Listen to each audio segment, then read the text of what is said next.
If you're getting traffic for your HVAC company from your SEO efforts, but you're not getting the phone calls you think that should match, I got solutions and I have answers for you here in this video.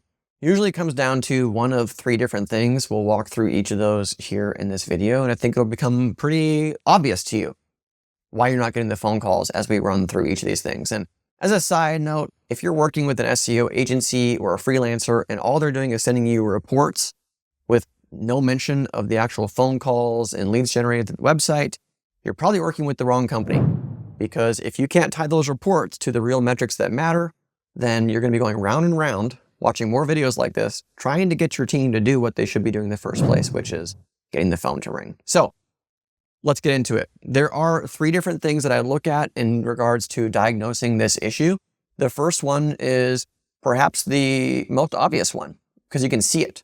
And it's the trust that your website brings. Now, it's easy to hear what I'm about to share with you and think, oh yeah, I've already done this. But you might want to take a third-party objective look and have somebody else grade your website based off of the following criteria, okay? When somebody looks at your website, do they feel like they can trust you? In other words, does the quality of the website and the look and feel match what you would expect from a contractor who has it all together? Next, you want to look at, do you have trust badges on there? Are you a part of the local chamber? Are you on the Better Business Bureau? What manufacturer do you install from?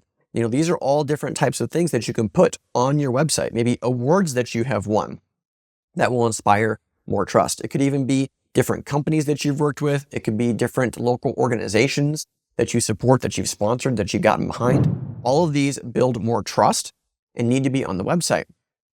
Look at the photos on your website. Are there photos? Is it photos of you and your crews doing the work, or is this stock imagery and photos of somebody else? Worse yet, is this just AI generic stuff that's been posted on there? All these things erode trust in a way that people can't explain when they're looking at it. They just don't feel the good feels when they're at your website before deciding to make that phone call. All right. So all those things together work to inspire trust. There are several other factors that go into it, but those are easy ways that you can tell right away. Am I meeting the trust?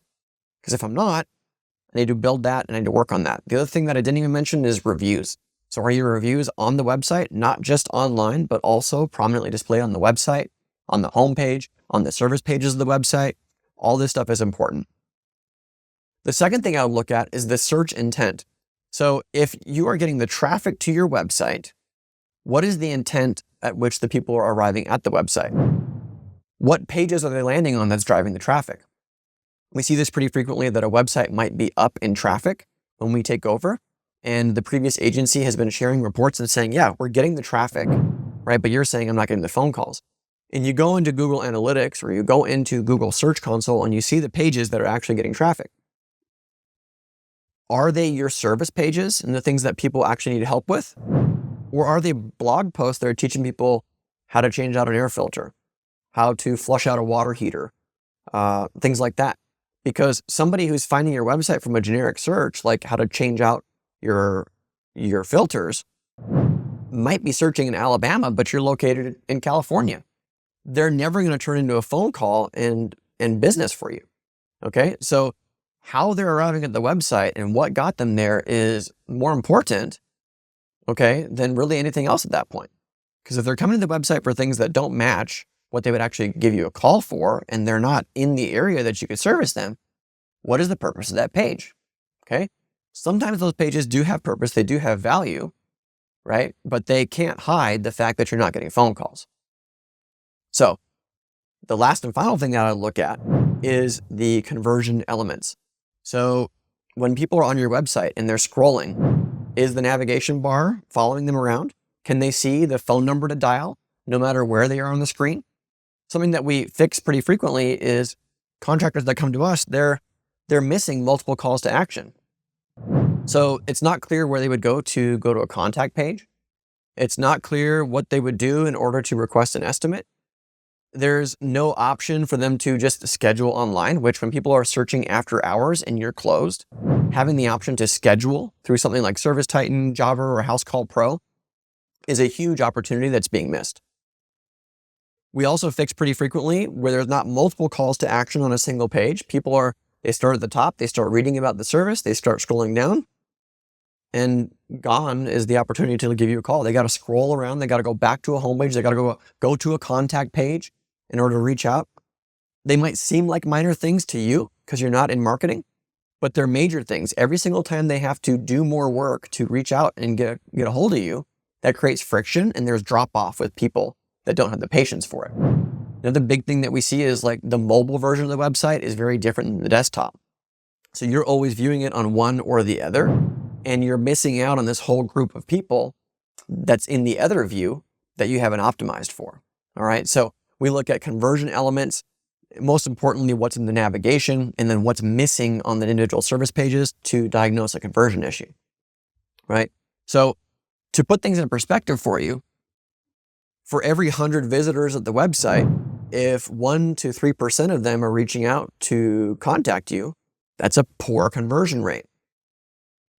Okay, just let that sit with you. It's a poor conversion rate. If you're getting about if you're getting more like 5 to 10%, that's a good conversion rate for a local service business like yours. All right, if you're getting over 10% of people to reach out to you, that's a great conversion rate. And the reason we know this is because when websites are set up the right way and people are arriving with the correct search intent, all these numbers make sense, they match up, and you see that end result. Visitors to phone calls. It's as simple as that. So if you've listened to this video and you've watched through and you're like, I think I'm doing a good job here, but I still don't get it, it might be time for a second opinion. If you're working with somebody and they're not driving the results, you're watching this video, trying to get some answers because they're giving you the runaround, it's time to get a second opinion. In the description below this video, there's a link for you to get on mine or one of my team members' calendars. We're going to look at what you're currently doing, evaluate these signals that we talked about today, and see why things are not adding up. Okay? We might even dig a little deep into the analytics if you're working with somebody else, or look at the contract, what they're supposed to be doing for you. Maybe you're not even paying for the SEO side of it, and that's not in the contract. I can help determine that for you. So reach out to us. We troubleshoot this stuff all the time. We do it for a living. We'd be happy to help your business on the next step of growth, the next phase in your evolution. Just reach out to us. Be happy to walk through it all with you, come up with a plan we can execute together and move you forward. That being said, I appreciate you for watching my video. I'll catch you on the next one. Bye for now. Thanks so much for watching my video. If you like this one, you'll love some of the other videos we have posted here on our channel that help blue-collar business owners get more out of their digital marketing. So make sure to hit that subscribe button, check out the other videos. If you got questions or comments, post them below. I look forward to catching you on the next video. Bye for now.